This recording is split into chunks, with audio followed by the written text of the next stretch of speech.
বন্ধুরা, এই দেখো চিকেন কষা হচ্ছে।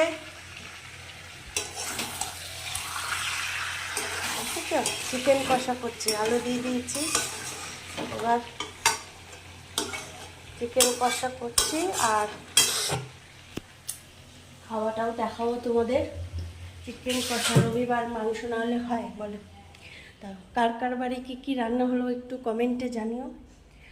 আর রান্না হয়ে গেছে তোমার চিকেন কষা, তারপরে হচ্ছে চাটনি করলাম, পুঁই শাক মাছের মাথা দিয়ে করলাম, ভাত করলাম, এই অবধি। কী করব, একা হাতে সব কিছু কেটে বেটে বাজার করে রান্না করতে হয়, তো আমার এইভাবেই রান্না করতে হচ্ছে। তো এই দেখো, ঠিক আছে।